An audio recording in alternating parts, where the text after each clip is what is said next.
É, eu sei. Muito bem, pessoal. Vamos então para a nossa primeira aula do curso de Mecânica dos Solos. Nessa aula, a gente vai eu dividi em 6 módulos. A gente vai ter 3 aulas, 3 encontros, né? Teoricamente, 3 dias de aula. Vão ser o dia de hoje, daqui a 15 dias e daqui a 45 dias. Mais ou menos isso. Daqui a 2 semanas, daqui a 4 semanas. Na aula de hoje, a gente vai ver, vai entender um pouquinho. Eu vou dividir módulo 1 de manhã, módulo 2 à tarde, e nisso vão totalizar 6 módulos do curso de Mecânica dos Solos. Deixa eu passar aqui. Então, tá aí os meus contatos, né? Ih, esqueci de mudar aqui, tá? Aterros e barragens. Olha só que vacilo, copiei. A gente vai para o curso de Mecânica dos Solos. Deixei meu contato de WhatsApp, vocês têm toda a liberdade de mandar mensagem para mim no WhatsApp, tirando horários esquisitos, tipo de meia-noite às 6 da manhã. Em geral eu estou dormindo, mas fora isso, fica à vontade. Se mandar nesses horários também, meu telefone fica sempre no VibraCal, inclusive é essa a dica, né? Ele fica sempre no VibraCal. Pode ser que vocês não tenham uma resposta imediata, porque por diversas vezes eu não olho o celular, não sou tão viciado assim em celular. O celular para mim é um dispositivo para se jogar. E tem o e-mail institucional, eu sempre recomendo. Mandou mensagem para o e-mail institucional, provavelmente uma requisição formal, que tem que ficar lá registrada via o e-mail. Sugiro que, ao mesmo tempo que você mande, dá uma comunicação no WhatsApp para dizer, tem e-mail lá na sua caixa de entrada, talvez eu tenha uma pergunta ou alguma coisa, apesar de que pergunta sobre conteúdo é melhor fazer via WhatsApp, que é bem mais simples.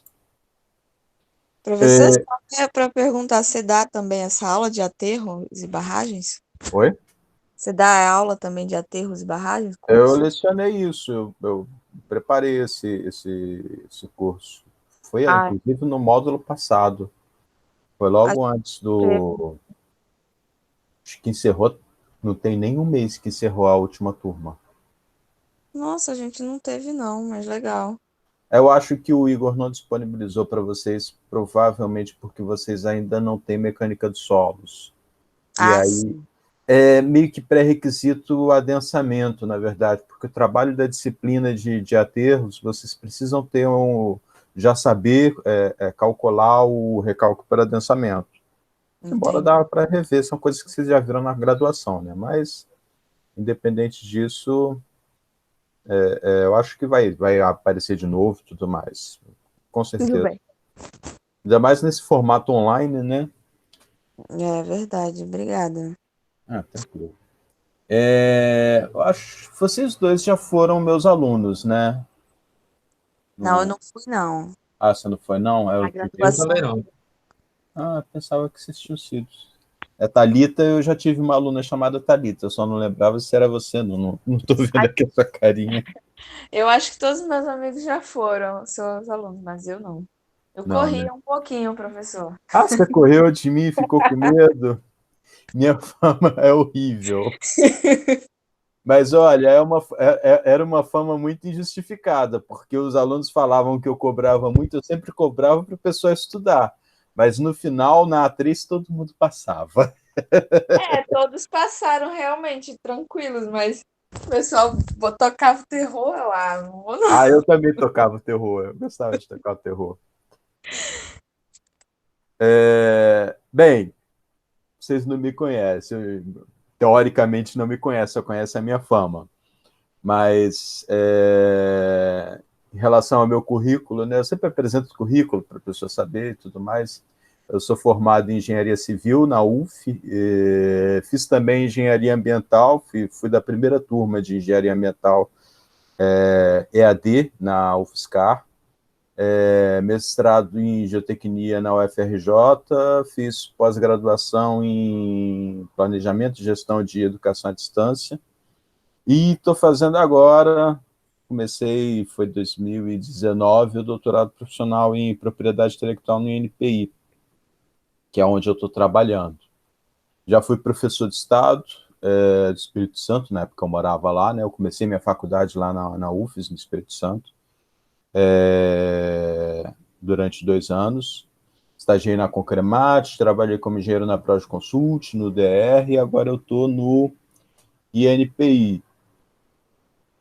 E, bem, fui professor da Uniswam, agora eu sou professor visitante, né? Eu só visito, só apareço para pós. Eu fui desligado do ensino da graduação em 2019 e trabalhei lá de 2013 a 2019. Se quiser mais informação, ver artigo, publicou, tudo mais, talvez tenha algum interesse em algum artigo, qualquer coisa interessante para estar produzindo comigo, estou sempre à disposição. Pode olhar lá no meu currículo Lattes, ver o que eu já fiz, porque às vezes você vê alguma coisa que a pessoa tenha feito e pode ser próximo daquilo que você está com interesse de fazer, então convidar a pessoa para, de repente, fazer um dueto ou até um sexteto, é possível via WhatsApp, via currículo Lattes. Então, a estrutura do curso que eu estava falando, dia 18, hoje, a gente vai ver, vamos ver um pouquinho a origem e a natureza dos solos, vamos entender um pouquinho como é que funcionam as tensões do solo. No dia 1º de agosto, no outro sábado, permeabilidade, fluxo unidimensional, tensões de percolação, e depois a gente vai ver um pouquinho sobre fluxo bidimensional. No dia 15 de agosto, tensões devido a cargas aplicadas na superfície do terreno, estados de tensões e critérios de ruptura. Essa disciplina é uma disciplina que, teoricamente, na graduação, vocês já viram quase tudo isso. Mas aí a gente dá um enfoque de colocar um pouquinho mais a fundo em alguns assuntos, discutir talvez alguns pontos polêmicos. Então, provavelmente vai ser bem tranquilo para todo mundo, para vocês dois, não vai ter muita dificuldade. Em relação aos trabalhos, eu vou colocar para vocês, eu já até preparei dessa primeira rodada, só ainda não disponibilizei no Google Class, eu devo estar fazendo isso hoje ou amanhã. Um conjunto de questionários, questionários de múltipla escolha e umas atividades. Por exemplo, eu vou pedir para vocês traçarem o perfil geotécnico, o perfil de tensões de alguns pontos. Então, esses questionários vão estar todos via Google Class. No trabalho final, eu vou ver se nesse final de semana, durante a semana que vem, eu acho um artigo bom para cada um de vocês, ou talvez até vocês possam discutir alguma coisa que vocês já têm ideia do que vai ser o trabalho final de vocês, já tem uma noção, já sabem mais ou menos qual é o assunto que vocês querem trabalhar. Porque se tiver... Não, eu tenho até interesse já em começar a pensar, realmente. Pois é, bom a gente já dar um pontapé inicial. Então, vamos ver se na aula de hoje, aí vocês entram em contato comigo via WhatsApp, a gente bate uma bola, e eu vou colocar vocês para fazer uma resenha em cima de um artigo que seja pertinente ao trabalho final de vocês.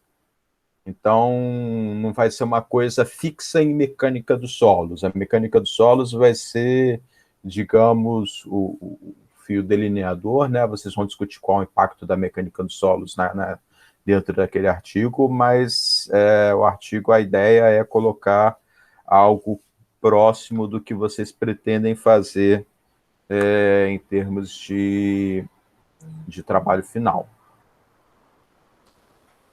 E aí esse trabalho final vai valer 40% da avaliação. O prazo final tem essa história de ser 14 dias, porque fecha módulo, tudo mais, o Igor me cobra, ele quer que todo mundo entregue certo, no horário certo, e eu gosto muito disso, né? Então, a gente tem esse deadline do dia 29 de agosto.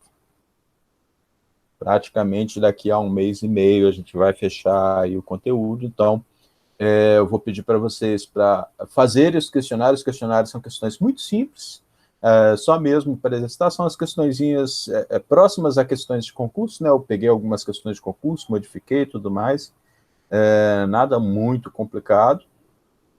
Tem umas que são meio cabeludinhas, mas nada que vá gastar mais do que 20 minutos para fazer. E o trabalho final vai ser uma redação, basicamente. Não mais do que 3 folhas. Como são 2 alunos, pode até ser mais do que 3, eu não vou fixar aí a quantidade de páginas, vou deixar livre para vocês escreverem, e vai ser alguma coisa boa para vocês, que vocês vão já estar desenvolvendo. Então, não combinei em relação aos horários, né? A nossa aula da manhã vai até meio-dia, mais ou menos, né? 11 blau, 11 e muita coisa. É bom um intervalinho no meio do caminho para a gente fazer um café. O meu café já acabou, né? Fazer um cafezinho, dar uma respirada e depois a gente continuar. Estou pensando em dar uma parada, são 8h30, 8h30 às 9h, 9 às 10, 10 às 11, 10 horas. Acho que 10 horas tá bom, de 10 a 10h30, intervalinho para dar uma respirada, ir ao banheiro, fazer tudo que precisa fazer em casa. Certo? Então vamos lá. Minerais são elementos ou compostos químicos com composição definida dentro de certos limites, cristalizados, formados naturalmente por meio de processos geológicos inorgânicos na Terra ou em corpos extraterrestres. Tem minerais que vêm de fora da Terra. A composição química e as propriedades cristalográficas bem definidas do material fazem com que ele seja único dentro do reino mineral e assim receba um nome característico. Por que a gente está falando de mineral nesse primeiro momento? Um dos elementos mais importantes do solo é a rocha, porque a rocha é a origem do solo, é a mãe do solo. O solo ele se forma a partir da decomposição da rocha, e aí tem os processos de formação do solo que entra lá, dos diversos tipos, se é transportado, se é sedimentário e tudo mais. E a formação do solo está intrinsecamente ligado à sua composição mineral, porque a rocha, basicamente, ou ela pode sofrer processo de esfriamento do magma, rocha magmática, ou ela pode ser por meio de acúmulo de sedimentos, a rocha sedimentar, ou qualquer uma dessas duas que sofreu algum processo de transformação, que são as rochas metamórficas. O que todas elas têm em comum é que elas têm na sua estrutura a presença de minerais, os minerais que compõem tanto as rochas quanto o próprio solo. Cada tipo de mineral, tal como o quartzo, que é óxido de silício, constitui uma espécie de mineral. Sempre que sua cristalização, ao se der em condições geológicas ideais, a sua formação atômica interna se manifesta de uma forma geométrica externa, com aparecimento de fastas, arestas e vértices naturais. Nessa situação, a amostra do mineral será também chamada de cristal. E aí, cristal, a gente já viu, já vamos para o próximo slide. O cristal, ele tem... você tem aquele cubo, aquele prisma de cristal, ele tem várias faces, e parece até que as faces são polidas, mas só que aquilo ali ocorre de forma natural, porque os minerais eles vão se agrupando de tal forma que a estrutura final, a estrutura macroscópica, ela cria esse formato. E o formato ele tem vários tipos, né? Alguns deles que estão aqui são os mais comuns: o formato cúbico, octaédrico, dodecaédrico, romboédrico, prismático, que é aquele cristal de quartzo, a gente sempre vê prismático, basal. Aqui alguns exemplos desses minerais, e aí a gente vê, às vezes a gente até pega um desses minerais e acha que é rocha, né? Você vê aqui a pirita, você acha que é um bloco, a pirita é um bloco de uma rocha, só que não, é um mineral.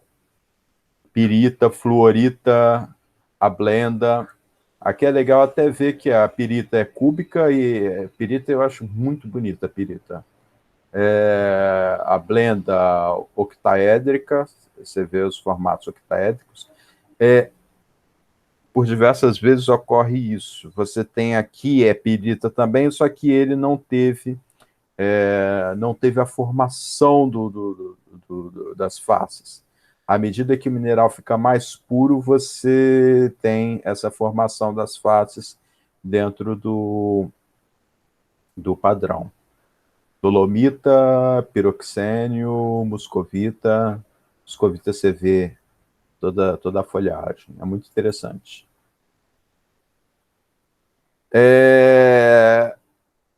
Em relação a essas faces, as faces elas são formadas a partir desses planos de clivagem. Os planos de clivagem, a gente chama de plano de clivagem, aquele plano onde a conexão entre os minerais são mais frágeis.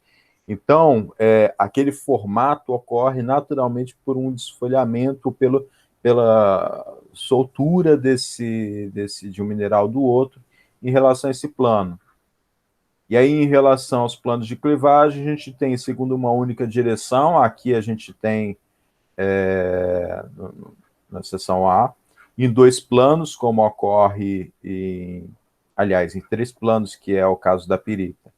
Em 2 planos, em 3 direções em ângulos não reto, que é o caso romboédrico, e em octaédrico. Em relação aos minerais também tem a escala de Mohs, que é uma escala teórica que a gente determina a dureza desse material. Existem materiais que são muito mais moles, né? Eu acho que o termo seria mais próximo, seria moles. E materiais muito duros. E a escala da dureza, aqui tem um mineral característico dessa escala de dureza, e aqui a observação. Então, o talco, que é um mineral, apesar de existe talco, né? Está na escala de dureza 1, na escala de Mohs, e no talco você risca de forma muito simples com a unha.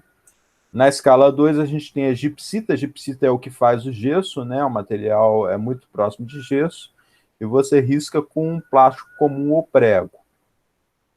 Calcita já é um mineral mais forte de carbonato de cálcio. Você risca com o canivete ou de aço. A fluorita, que a gente viu ali atrás, aquela pedra verde bonita, aquela gema, né? Gema verde bonita. A gente risca com aço ou vidro de quartzo. A apatita, eu não lembro como é que é a apatita, devia ter colocado uma fotinha de cada um desses, né?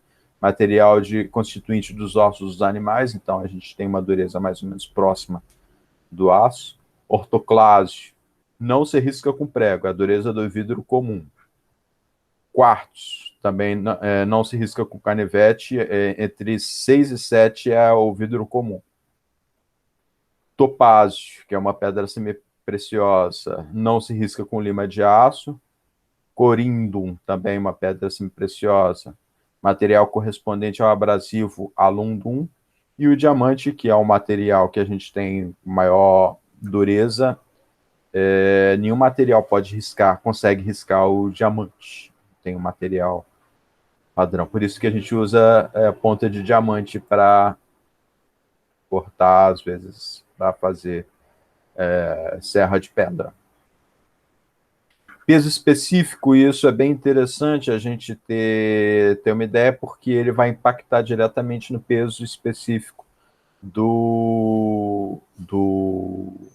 da rocha. A gente tem um grupo de leve, pouco pesado, pesado e muito pesado.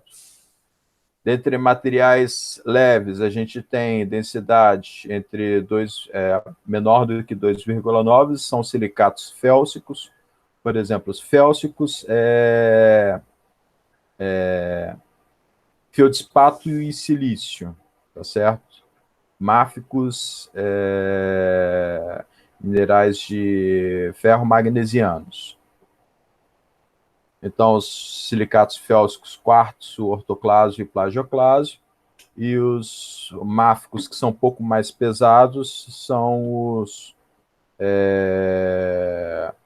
entre 2,9 e 3,4, anfibólios e piroxênio.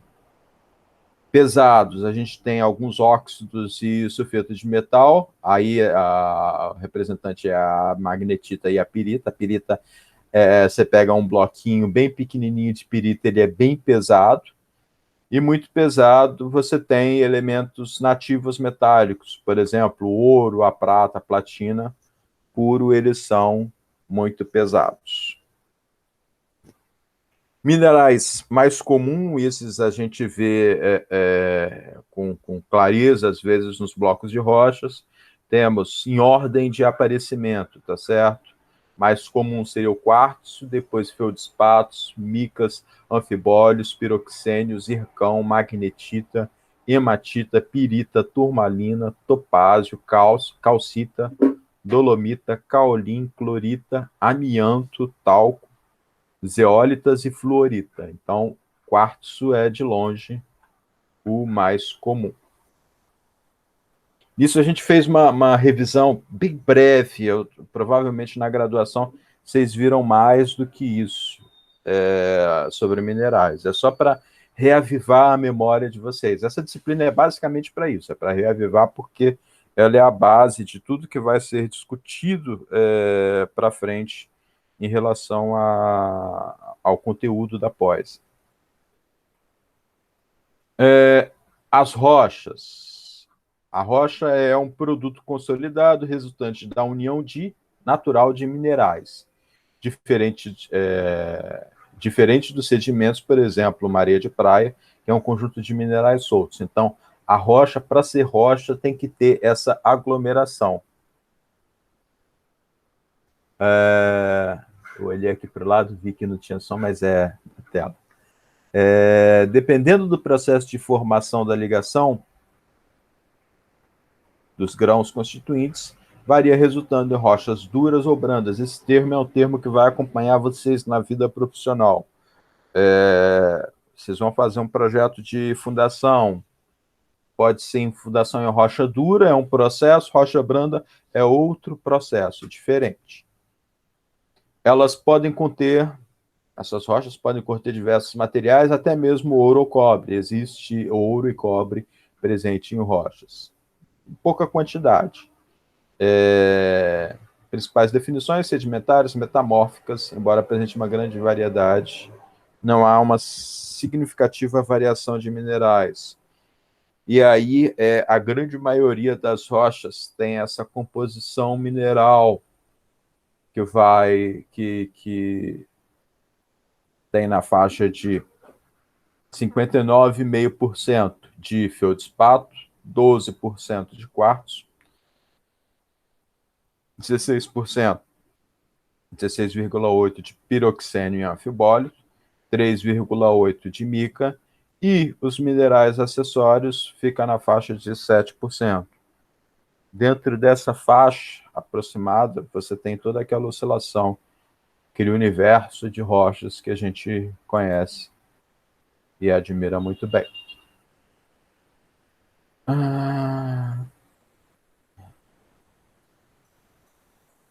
Então, o termo rocha é utilizado para descrever uma associação de minerais que, por diferentes motivos geológicos, acabam ficando intimamente unidos. Embora coesa e muitas vezes dura, a rocha não é homogênea. Ela não tem uma continuidade física de mineral, portanto, pode ser subdividida em seus minerais constituintes. Já o termo minério é um termo, por diversas vezes você pega um bloco de rocha e diz que aquilo é minério. O termo minério ele é específico para alguma rocha que seja mais rica em algum mineral, e aí ela vai ter intrinsecamente ligada a ela o conceito de minério, porque ela tem um valor econômico agregado. É tecnologicamente viável para extração e você tem aí a produção desse mineral, né, desse elemento químico, de forma simplificada. Então, temos minério de ferro, bauxita, né, que é de onde se extrai o alumínio, que é um minério também, vários outros. Estão vindo aqui na cabeça. Em relação a rochas, a gente está indo bem rápido nisso. A rocha magmática. Pessoal, não falei com vocês. Se vocês quiserem, podem me interromper a qualquer momento, tirar uma dúvida e tudo mais. Aqui não é aquela coisa ditatorial que eu vou falando e vocês têm que baixar a cabeça e ouvir e aceitar tudo, não. Se questionar, a gente está aqui na internet, já abre o Google, já pesquisa na hora. O professor também erra, posso cometer algum equívoco. Se cometi, me corrija para ficar registrado certo. Então, rocha magmática, também chamada de eruptiva ou ígnea, são termos comuns. Então, aquelas resultantes da consolidação do magma, material ígneo que está no interior do globo terrestre. Quando a consolidação do magma ocorre na subsuperfície, formam-se rochas plutônicas. Tem rochas vulcânicas e rochas plutônicas. E vulcânicas são as rochas intrusivas. Coloquei isso no próximo slide. Não, coloquei. Não coloquei. Eu fui bem sucinto. Rocha plutônica, vulcânica. Vulcânica, ela se forma dentro do... Tem uma elevação lenta, então ela é uma rocha intrusiva. Ela é formada, ela sobe devagar, para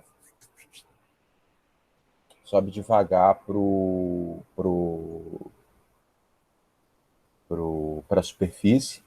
E aí, o que isso vai gerar? A rocha intrusiva, que ela subiu devagar para a superfície terrestre, ela teve mais tempo dos minerais eles se arranjarem no padrão, naquele padrão de cristal deles, entendeu? Aquele padrão, pegar a forma cristalina deles, os minerais. E aí, quando você polir a face dessa rocha intrusiva, daquela rocha que subiu muito lentamente, o que vai ocorrer? Vocês vão ver manchas maiores. O quartzo ele vai estar naquele formato prismático dele.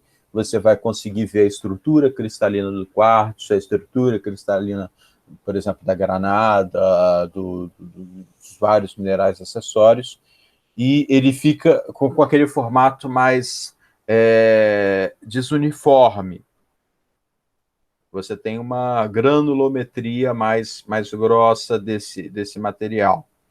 Por consequência, como ele subiu mais lento, ele vai ter uma menor tensão interna nas rochas, e aí, por conta disso, você acaba tendo também uma maior resistência desse bloco de rocha. E também associado a isso, você vai ter a rocha mais resistente. Quando ele é extrusivo, ele ou subiu muito rápido, por um processo vulcânico. Aqui eu estou confuso. Vulcânica e plutônica, eu acho que aqui está escrito errado isso. Depois eu vou conferir, vou acertar isso no slide e colocar certo. A extrusiva, ela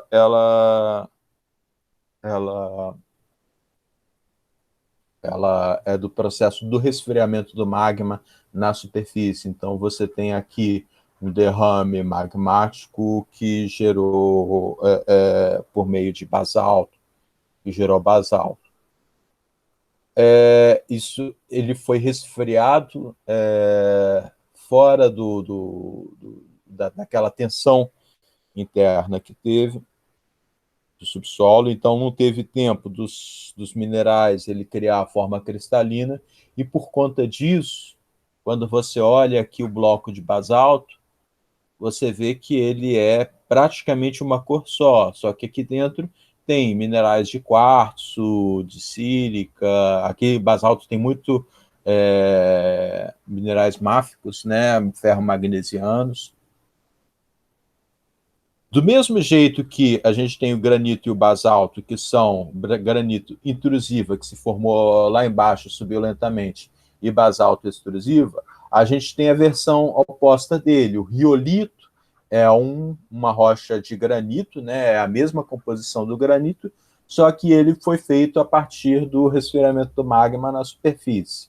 E o gabbro, que é uma rocha intrusiva, por muitas vezes o gabbro é vendido como se fosse um granito, são rochas diferentes, mas vocês provavelmente vão ver gabbro sendo vendido como granito, o que não diminui a qualidade. O gabbro ele é tão resistente quanto o granito, se duvidar até mais. O basalto já é muito resistente por conta da presença dos minerais ferromagnesianos. E o gabbro ele tem sua formação lá dentro da crosta terrestre, vai subindo lentamente. Aqui eu falo dos minerais, né? Minerais máficos, que contêm magnésio e ferro. Os máficos a gente chama também de ferro-magnesianos, é o apelido carinhoso deles. E as rochas mais claras têm maior composição de minerais félsicos, que é ricos em feldspato e sílica.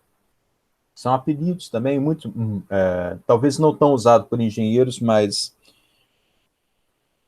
é muito usado por geólogo. Os geólogos eles sempre falam isso. Na verdade, o pessoal da geotecnia pessoal mais casca grossa costuma dizer que a rocha máfica ou félsica. Existe impacto disso daí, por exemplo, para o uso dessa rocha.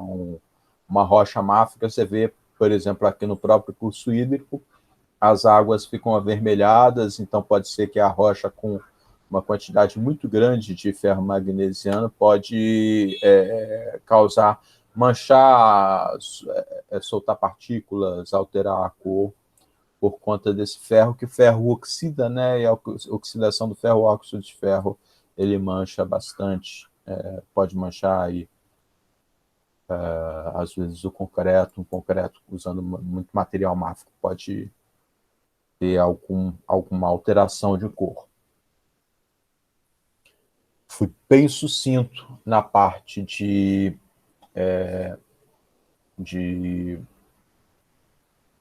geologia de rochas magmáticas. Vamos para sedimentares. Sedimentares resultam da decomposição de detritos de outras rochas, ou acúmulo de detrito orgânico, ou ainda precipitação química. As rochas sedimentares clásticas ou detríticas, que são formadas por detrito, têm o tamanho de suas partículas, são classificadas de acordo com o tamanho da partícula. Ao passo que as não detríticas, que são principalmente por precipitação química, são classificados pela acumulação tem uma outra classificação, quimiogênica ou biogênica, que é a formação química ou por restos de plantas e animais. Então, quando a rocha sedimentar é constituída de partículas pré-existentes, pode ser classificada como clássica. O processo geológico que une as partículas é denominado litificação ou diagênese. Diagênese, processo de formação da rocha. Compreende uma combinação entre os processos de compactação e cimentação. Eu achei legal trazer esses dois exemplos de rocha sedimentar, porque eles são bem característicos. A brecha e o conglomerado, basicamente, são coisas muito parecidas. É um conjunto de blocos de rochas, pequenos blocos de rochas, né? Pequenos fragmentos, com algum material cimentante entre eles.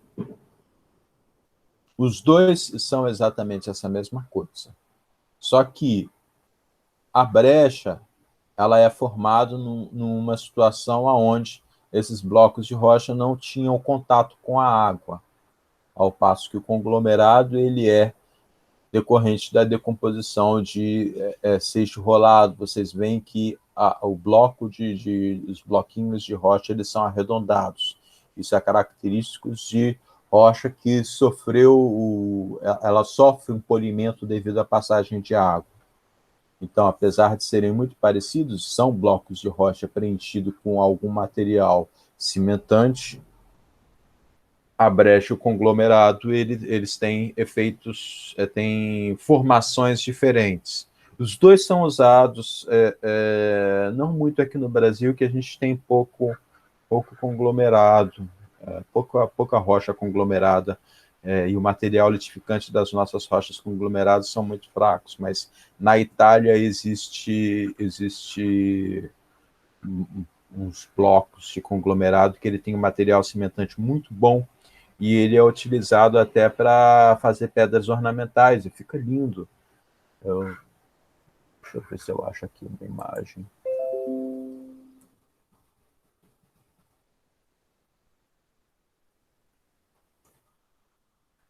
Não sei se eu consigo.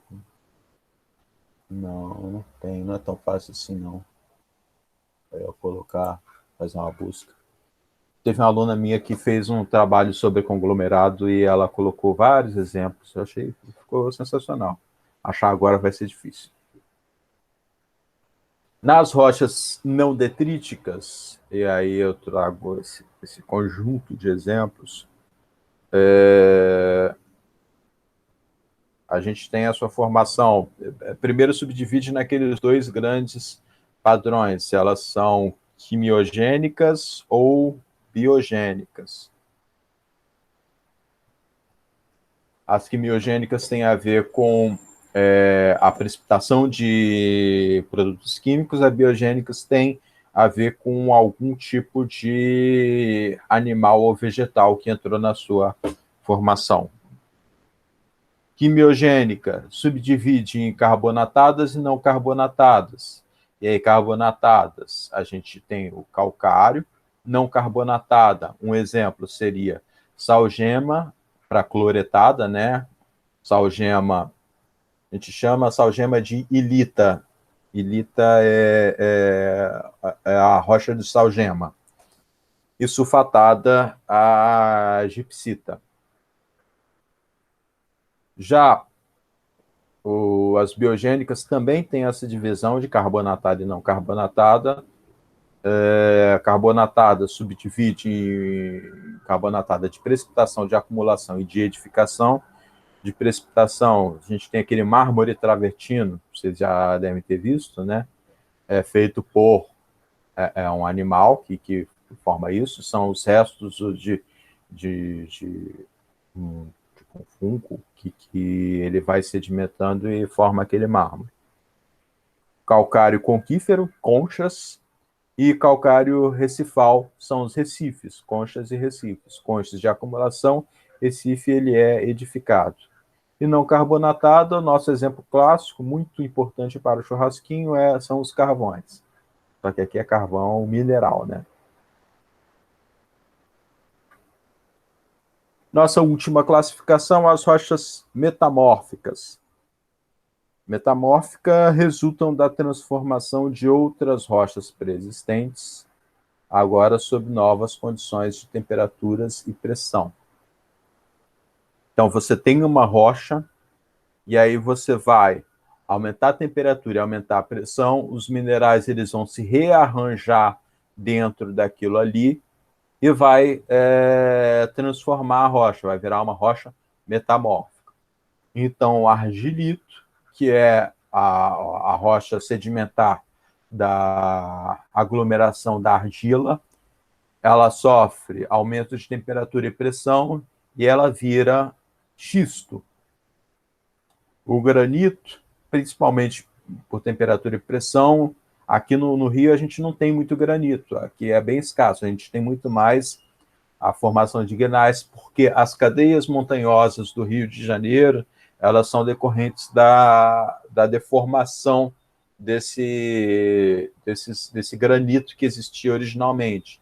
No momento que você gera muita pressão da deformação, você forma as dobras, e essas dobras elas imbuem um metamorfismo nessas rochas. Aliado a isso, você acaba tendo uma diminuição na resistência, porque a estrutura cristalina já não é mais aquela mesma, e você embute um conjunto de tensões nessa rocha que reduz a resistência dela. O calcário, né, rocha calcário, que você vê que é bem pouco resistente, ela praticamente se degrada dentro da água. Se você aumenta a temperatura e a pressão, você tem a formação do mármore. E aí é aquela história, né? Eu venho de família pobre. Lá em casa a gente tinha, eu lembro quando eu era criança, tinha pia de mármore. Era aquela pia de mármore branco. Eu lembro logo quando colocou, era bonito, lisinho, aquele negócio branquinho, né? Lá no Espírito Santo também tinha muito mármore rosa era mais caro. E aí, depois de 2, 3 anos usando a pia, você ia passar a mão, parecia uma lixa. Porque o mármore não é um material de boa qualidade para se utilizar em região onde tem contato com a água. Ele é muito poroso, né? Não é que seja poroso, ele se torna, logo quando está polido, ele é bem liso. Só que o contato com a água, por conta do calcário, né, de ser um metamorfismo do calcário, ele se degrada muito com a água. Ele é muito frágil em relação à água. E aí ele se torna poroso. Atualmente, né, o mármore que a gente que vende até dá para usar em pias, porque a qualidade dessa película impermeabilizante dele subiu absurdamente.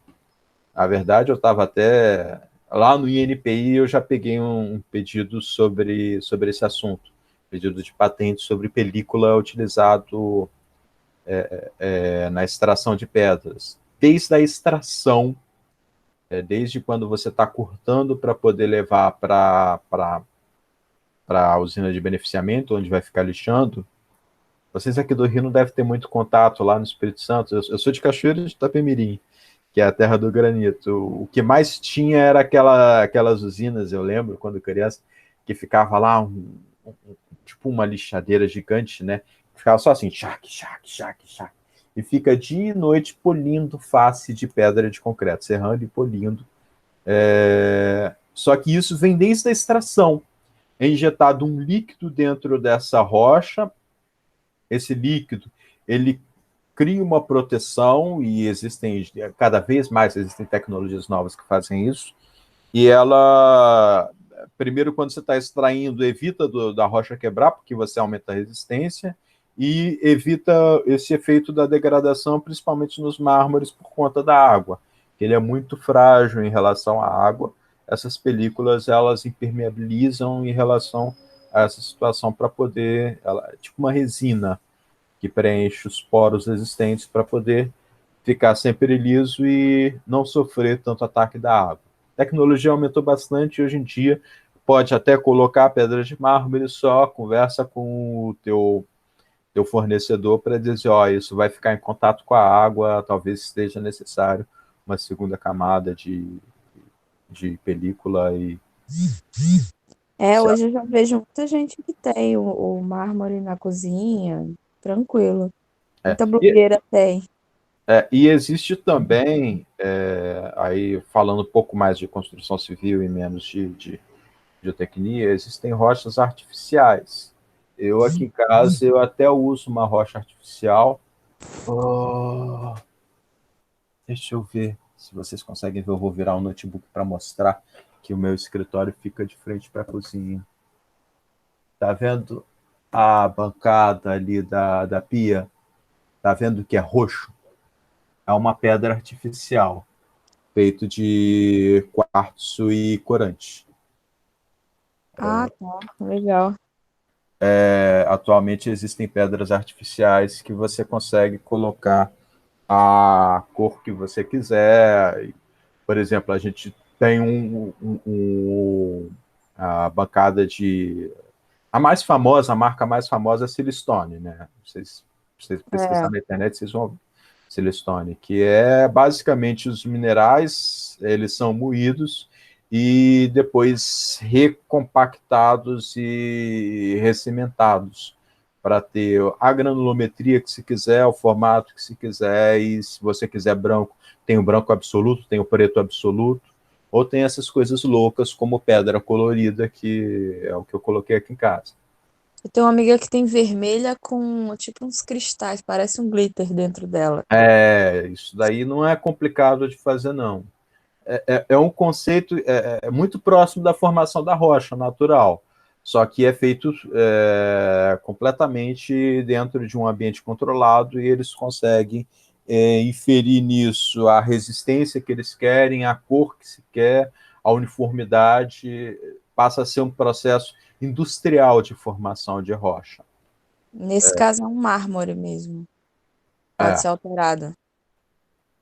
ela é. E tem todas as propriedades da rocha. O interessante é isso. Uhum.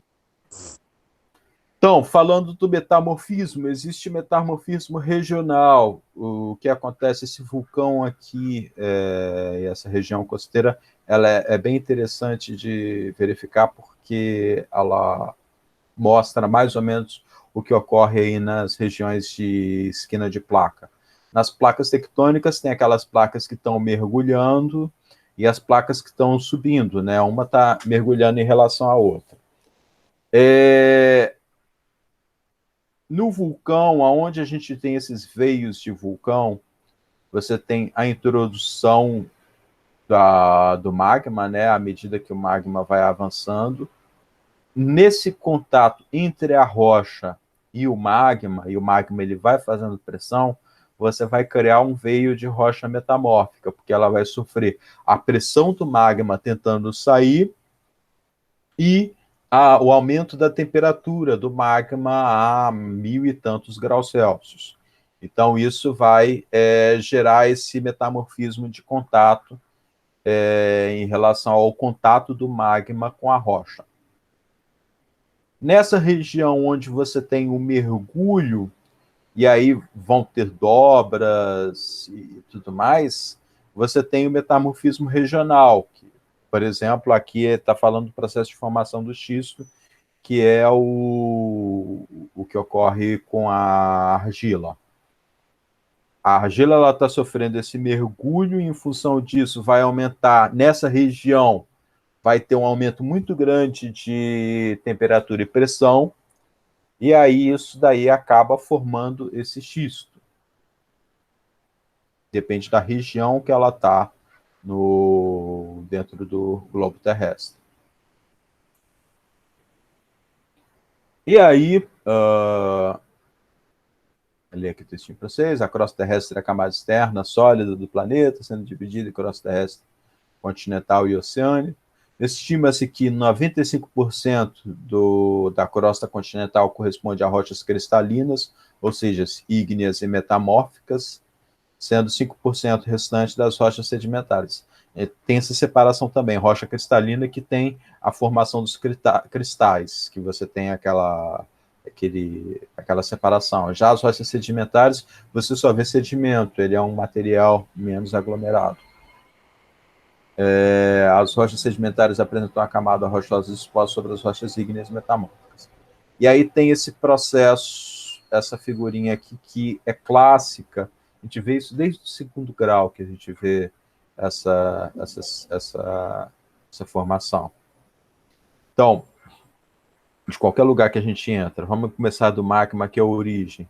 Magma se esfria, a gente forma a rocha magmática. Se essa rocha magmática aflora, sofre meteorização e erosão, ela vai sofrer as ações meteorológicas e vai ser erodidas, vai decompor os oceanos nos continentes. A gente tem aí os sedimentos. Por meio da diagênese, você forma as rochas sedimentares. As rochas sedimentares podem também sofrer erosão e ficar nesse ciclo. Aumentou a temperatura e pressão, você tem a rocha metamórfica, que também a própria rocha metamórfica, ela pode vir aqui para a superfície, sofrer meteorização e pode também entrar nesse ciclo. Se ela mergulha, como era neste caso aqui, ó, que o xisto está mergulhando, quando ele está aqui no meio do caminho, o argilito ele vira xisto. Se ele para e volta a subir, ou ele é extraído, você vai ter o xisto. Se ele continua mergulhando, ele vai chegar lá no magma, ele vai voltar a ser magma. Então, a rocha metamórfica, ela continua mergulhando, virou magma. Aqui, a própria rocha magmática, se aumentar a temperatura e pressão, ela pode virar rocha metamórfica. Então, você vê que a rocha metamórfica, ela pode vir ou de rocha sedimentar ou de rocha magmática. A rocha magmática só do magma, e a sedimentar pode vir dos sedimentos que provém ou da própria rocha magmática ou da rocha metamórfica, ou da própria rocha sedimentar. A rocha sedimentar pode virar sedimento que pode voltar a ser rocha sedimentar. E aí chegamos ao nosso elemento central da disciplina, que é a definição de solo. Solo, a gente tem definições diferentes para geologia, para agronomia e para engenharia. É importante a gente entender todas elas, porque nem sempre aquilo que é solo para o engenheiro é aquilo que é solo para o geólogo e é aquilo que é solo para nós, para os agrônomos. Aqui em engenharia a gente fala engenharia civil, né? Porque tem engenharia agrônoma. Na agronomia, solo significa material relativamente fofo da crosta terrestre, constituído de rochas decompostas em matéria orgânica, o qual é capaz de sustentar vida. E aí, para a agronomia, areia não é solo. Areia é areia. Porque a areia, teoricamente, a areia de deserto, por exemplo, não tem matéria orgânica e ela não é capaz de sustentar vida. Já para a geologia, significa o material inorgânico. Você já vê que já há uma incompatibilidade, porque para a agronomia tem que ter matéria orgânica. Para a geologia, material inorgânico não consolidado proveniente da decomposição das rochas, o qual não foi transportado do seu local de formação. E aí aqui muda também em relação a gente, porque na engenharia, para a geologia, só é solo aquilo que está no seu local de formação. E a gente tem solos transportados, que existe para a gente. E na engenharia, que é a nossa realidade, definimos como rocha tudo aquilo que é impossível de se escavar manualmente, que necessite de explosivo para o seu desmonte. Chamamos de solo engenharia a rocha já decomposta ao ponto granular, passível de ser escavadas apenas com auxílio de pás, picaretas ou escavadeiras. Então, a gente tem lá aquele material que ele não é cimentado, para a gente é solo. O conceito de solo para a engenharia ele é muito mais amplo que o conceito de solo para agronomia e geologia. Os dois são bem restritos. Em relação ao conceito. O nosso é mais amplo, mesmo porque, para a gente, tudo que a gente vai construir em cima do solo. Então, se a areia não fosse solo para a gente não poderia construir em cima da areia. Então, fica difícil. O nosso conceito ele realmente é muito mais amplo. E aí, intrinsecamente ligado à formação do solo, a gente tem o intemperismo. O intemperismo é o nosso processo natural de formação do solo, e ele é a materialização dos efeitos da natureza. Existe o intemperismo físico, que tem a ver com propriedades físicas, temperatura, repus-coloidal. Na verdade, esse repus-coloidal ele seria força, né, tensão, repus-coloidal, ciclo de gelo e degelo e alívio de pressão. Essas três situações seria temperatura, calor, ciclo de gelo e degelo, e alívio de pressões, que seria temperatura, pressão, calor. São os nossos três fenômenos físicos. Já o intemperismo químico ele tem a ver com a química da rocha. São processos de hidrólise, hidratação e carbonatação. São três processos químicos que vão fazendo com que a rocha se degrade. Você tem a lixiviação dessa rocha, vai carregando os materiais e você tem esse processo de intemperismo.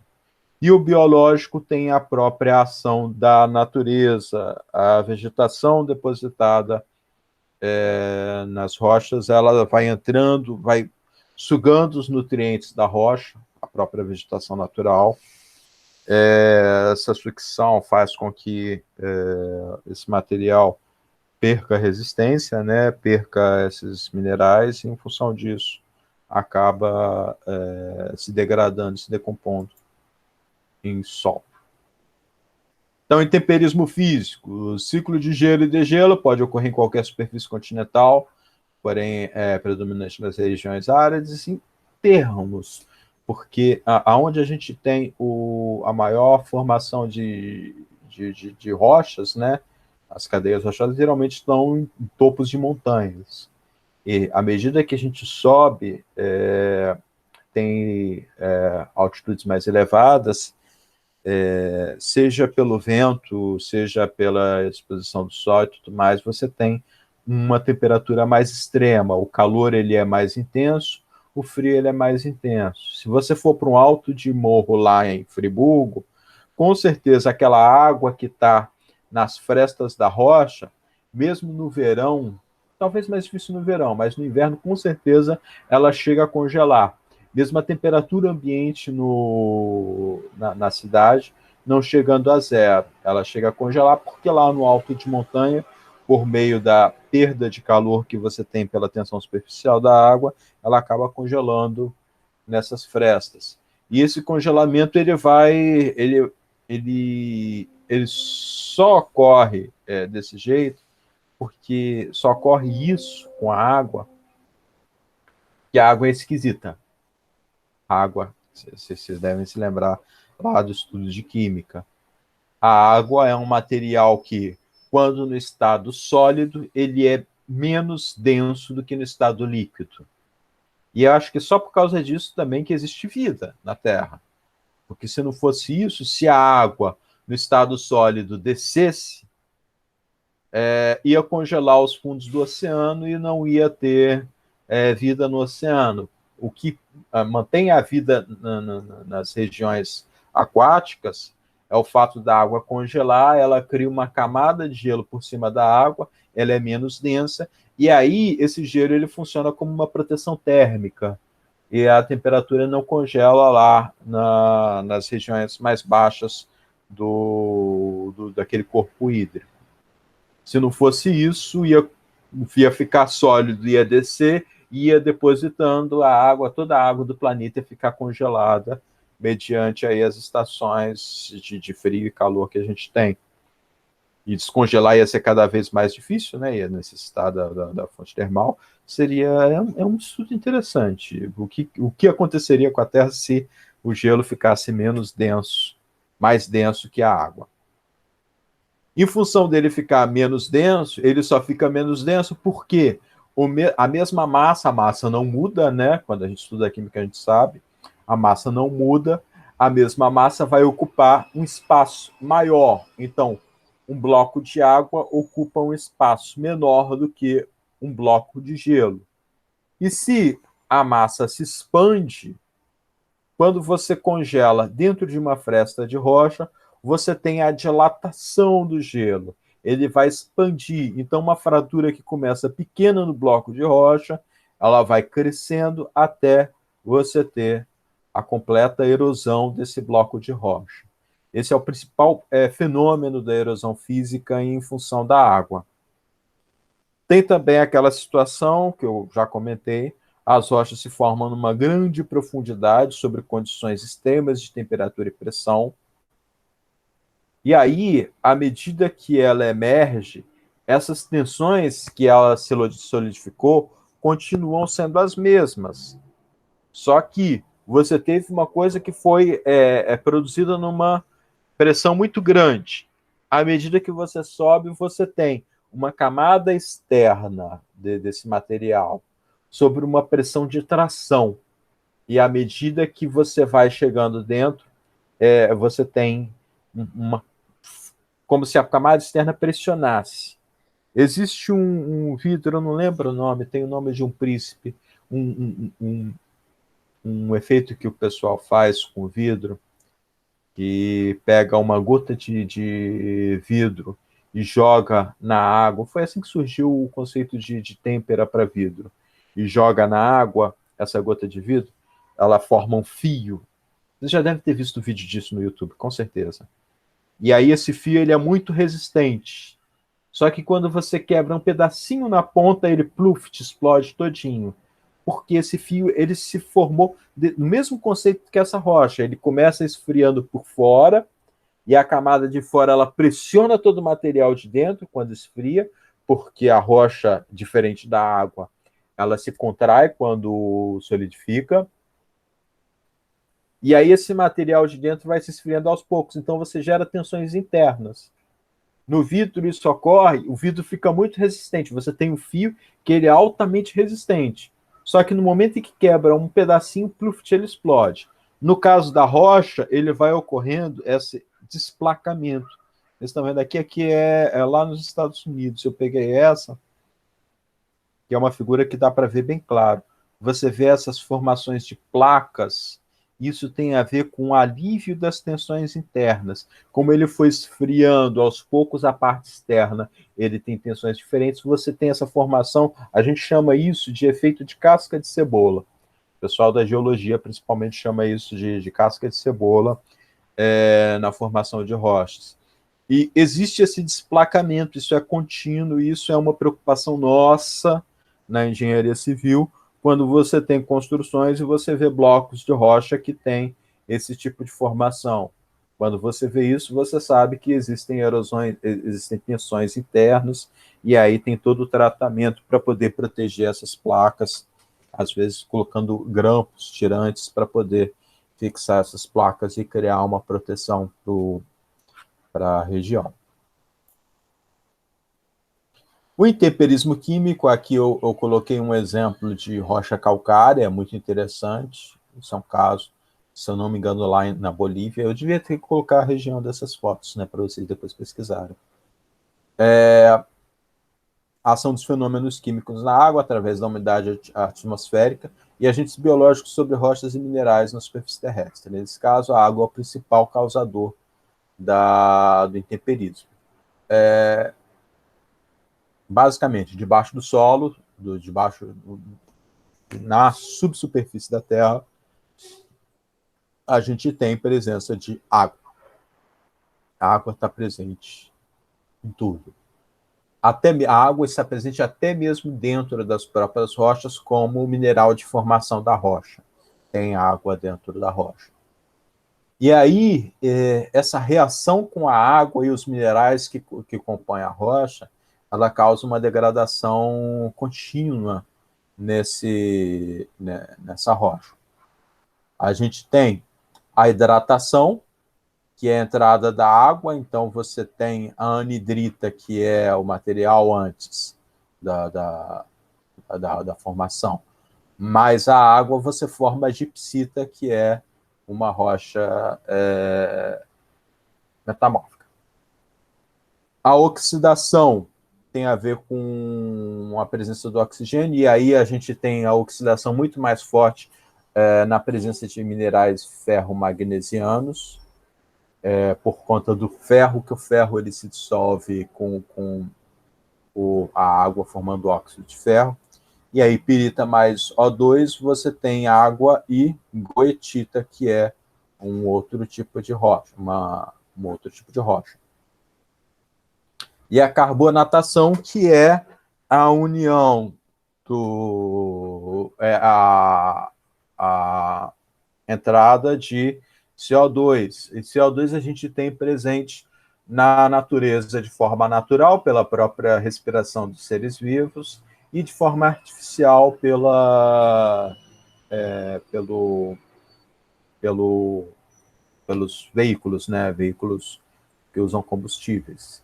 Inclusive, o pessoal fala que você tem que diminuir veículo, a natureza ajuda. Ajuda bastante a natureza por conta do excesso. Mas o CO2 ele é importante também para a natureza, porque o CO2 ele entra na respiração dos vegetais. Então, além de diminuir veículo, você pode compensar isso plantando mais árvores. Se a gente tem regiões mais verdes nas cidades, você vai ter um impacto menor do excesso de CO2. E o CO2, a carbonatação, é um efeito que ocorre não só no caso da rocha, propriamente dita, mas a gente também tem o efeito da carbonatação no concreto. E o concreto ele tem uma degradação grande devido à carbonatação, inclusive você tem aí os edifícios, você vê edifícios que tem concreto aparente e tudo mais, ele tem um efeito danoso, não é tão forte assim, porque, na verdade, isso quando a gente está falando de formação de solo, a gente está considerando séculos de impacto disso. E a nossa vida aqui no ambiente terrestre, séculos não, milênios, né? Às vezes milênios, né? Mais de 1000 anos, tendo esse impacto, essa presença aí do ácido carbônico, do CO2 entrando em contato. No caso do nosso ambiente urbano, ele é de 100, 150 anos para cá. É uma coisa muito mais recente. Ainda não tem um efeito geológico da presença do homem urbano na natureza. É até interessante isso, pensar dessa forma. Intemperismo biológico, eu acho que a gente vai fazer até o intervalo um pouquinho antes, talvez. Intemperismo biológico, a gente tem a presença de seres vivos dentro do solo / rocha. Existem vários animais, né, vegetais e bactérias que se utilizam dos componentes da rocha para poder sobreviver. E aí a gente vê a lesma, fungos, né, orelha de pau, caramujo, centopeia, milípede, larva, tatuzinho, bactérias, formiga, minhoca, larva de besouro, fungos, tudo isso ele vai atacar a rocha. E nesse ataque ele vai fazer com que ela se degrade e acabe formando o solo. Por exemplo, o caso da minhoca, a gente tem, inclusive, utilizado demais para a gente na composição do solo dentro da visão da agronomia, porque a minhoca produz um humus, ela se alimenta de parte desses minerais do solo e as fezes dela formam um material altamente nutritivo para a criação de plantas. Então, esse intemperismo biológico também degrada o solo. Deixa eu ver, ainda falta, está no 28. Não, vamos falar um pouquinho desse. Eu não cheguei. Geralmente eu trago exemplos de todos eles e tudo mais. Eu fui mais simples nisso. Mas se vocês quiserem, eu passo minhas apresentações da graduação para vocês verem. Talvez as apresentações da graduação sejam mais completas. Pode passar sim, professor. É sempre bom conteúdo, né? Eu vou passar, porque essa disciplina de mecânica dos solos eu dou, talvez, eu falo mais, por exemplo, de minerais argílicos e tudo mais, as apresentações, tem muita coisa que está aqui, só que está no formato da graduação. Uhum. Ele é um pouquinho mais completo. Mais extenso, né? Cada coisa. Porque eu estou resumindo aqui umas 4 aulas em uma. Uhum. Então, a gente acaba ficando muito compacto, né? Pode postar lá, a gente Eu pega. vou postar lá, vou postar separado. Vou ver se eu dou uma classificação diferente. Só não sei se eu vou fazer isso hoje, porque eu tenho que pegar no outro computador. Aqui eu tenho maior confusão, que tem o meu computador do INPI, que não pode se misturar, e no computador do INPI tem um monte de meus dados de graduação, e esse é um computador que eu uso mais para AutoCAD, ele é mais potente. Tá, Então, tudo bem. nele, a imagem da câmera é melhor, só estou usando ele por causa disso. Ele é Tá. mais rápido, a imagem da câmera é bem melhor. Classificação dos solos, essa classificação de Vaz de 1996, ela é sempre bem repetida e bem utilizada. Eu gosto muito dela, na verdade todo mundo gosta, tudo quanto é livro tem. Ele separa o solo em 2 situações, a gente tem o solo residual e o solo transportado. Aí o solo residual é o solo que ele está no local onde ele foi formado, no local. Então ele está acompanhado da sua rocha matriz. Então, por exemplo, se é um solo, se é uma areia, ele vai ter abaixo, você vai aprofundando nesse solo, você vai encontrar a rocha que formou essa areia. Ele não sofreu nenhum processo de transporte. Então, aqui é interessante a gente ver, né? Aqui fica bem claro. Para a geologia, só é solo e solo residual. O solo transportado para a geologia não chega a ser considerado como solo. E aí, esse solo transportado para a gente, ele é classificado para a gente como solo transportado e tem um impacto do tipo de transporte que ele sofre. Se ele é por via fluvial, a gente vai chamar de solo aluvionar. Se ele é por via gravitacional, e aí, funcionando pela gravidade, ele vai cair de uma região mais alta para uma região mais baixa. Então, se não tem presença grande de blocos de solo de rocha, a gente chama de colúvio. Se tiver presença de blocos de rocha, a gente chama de talos. Pela ação do mar, e aí a gente vai ver presença, por exemplo, de conchas, de recife nesses solos, a gente chama de solos marinhos. E se for pela presença se for via ação eólica, a gente chama de solos eólicos.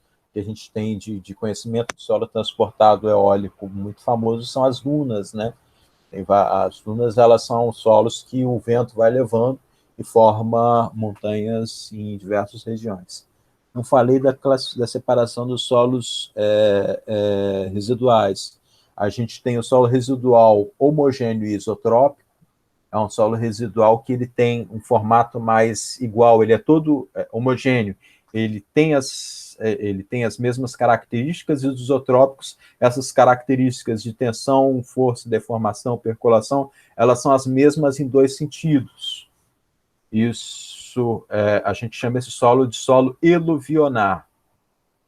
Aqui até confunde solo eluvionar com solo aluvionar. Eluvionar é residual, aluvionar é fluvial transportado. Confuso. Parece que quem inventou o nome inventou para confundir mesmo. Né? Foi cheio de má intenção. Coisa de professor diabólico. Nem parece comigo. Heterogêneo e anisotrópico seria o solo de alteração. Esse solo de alteração, o que vai acontecer? Ele vai se decompondo em camadas. Então, você vai ter vários horizontes. Na geologia, a gente chama de horizonte de material. Aí vai ter aquele material rocha sã, rocha alterada, e aí a gente tem um intermediário que não é classificado. nem como solo, nem como rocha. A gente chama de... fugiu o nome, uma hora vai vir. E aí depois ele vai vindo para o nível do solo, mais jovem até chegar no solo de topo, que é o solo maduro. As propriedades, quando você entra de forma vertical nesse solo, principalmente de resistência, percolação também, são diferentes de quando você entra de forma horizontal. Por quê? No solo, na rocha alterada, né, naquele solo intermediário entre rocha e solo, você tem, por exemplo, uma percolação da água muito mais fácil, porque os poros não são preenchidos por materiais finos. Ao passo que lá no topo, naquele solo mais maduro, a percolação da água horizontal ela é bem mais difícil. Quando você entra de forma transversal, ele vai ter um trecho difícil de percolar, depois ele vai ficando mais fácil, ele vai mudando à medida que você vai aprofundando. Então, isso é o que a gente chama de anisotropia, a presença das diversas camadas, heterogeneidade, entendeu? Então, eluvionar homogeneisotrópico, alteração heterogênea e anisotrópico. Como eu fui um pouquinho rápido, e vocês falam pouco, vocês são muito quietinhos, a gente iria pular agora para a parte... aqui tem os exemplos, né? Está trocado esse slide. Deveria estar aqui. Depois a gente volta aqui. Aqui um exemplo, ó, solo aluvionar. A gente sabe que é um solo aluvionar, por quê? O que acontece com o bloco de rocha que está nesse solo? Olha só, tudo redondinho. Apesar de não ter água, você tem blocos arredondados, o que mostra que era um solo transportado por água. Solo eluvionar, para confundir a cabeça de vocês, dá um nó. Aqui é solo transportado, aqui é solo residual. Solo eluvionar, você vê a mesma característica ao longo da profundidade. Se aprofunda, você vê a mesma característica. Diferente do solo de alteração, que você vê uma camada superficial de um jeito, aqui outra camada, aqui um veio de uma outra camada, aqui outra camada. Você acha que aqui está parecendo muito mais rocha do que solo, né? Eu escolhi mal essa foto. Mas aqui em cima é solo, aqui é o intermediário, aqui já chega a ser quase uma rocha aqui embaixo. Solos transportados. O talos, ele tem a presença de blocos de rocha. Já o solo coluvionar, ele não tem tanta rocha. Como que você diferencia o solo coluvionar? Primeiro, pelos cristais, eles são os blocos, pequenos bloquinhos, as pedras de mão, elas são angulares, mostram que ela não teve um efeito da água muito forte, não foi tão transportado assim. E necessariamente você vai estar no pé de uma montanha. O impacto do solo coluvionar e do talos, principalmente, são solos muito fofos, com muita presença de água e muito ruim de se construir. Primeiro, pelo risco de cair outros blocos em cima dessa região e pela umidade e baixa resistência do solo, porque ele tem uma quantidade de vazios muito grandes. Solos marinhos, presença de conchas aqui, dá para ver a concha, e solos eólicos, as famosas dunas. Aqui mostrando o que eu não cheguei a comentar, os horizontes dos solos, horizonte A, horizonte B, aqui R é de rocha. C, aí tem BI, BW. Na geologia tem várias classificações, se vocês pegarem um livro de geologia, vocês vão ver como que se classifica. Professor, eu sou de Natal, no Rio Grande do Norte, lá tem as dunas de Nipabu, né? Não só ela, tem vários outros. Maravilhoso lá. É, É muito bom. Eu tem ia até outras falar, regiões. as dunas de Tabuna, eu ia falar, só que eu disse assim, não, deixa, às vezes o pessoal não conhece. Conheço Mas lá, aquilo lá até, pô, eu vim pra cá com 20 e poucos anos, então eu conheço muito bem lá. conhece bem, conhece bem. Muito. E elas se movem. Então, um dia ela tá de uma forma, no outro ela vai estar de outra. E não é só lá que tem, não. Tem outras regiões também, de praia também, já Tem no que é. Espírito Santo, tem no norte do Espírito Santo, Itaúnas. É Hum, bem parecido, né? Bem é. próximo. Lá no Espírito Santo tem as dunas de Itaúnas também, que é bem ao norte do Espírito Santo, que elas também se movem, é bem interessante. Nossa, eu acho incrível, incrível. E os É, caras não se perdem, não capota carro, é impressionante. é, é um comércio de turismo, né? Também é.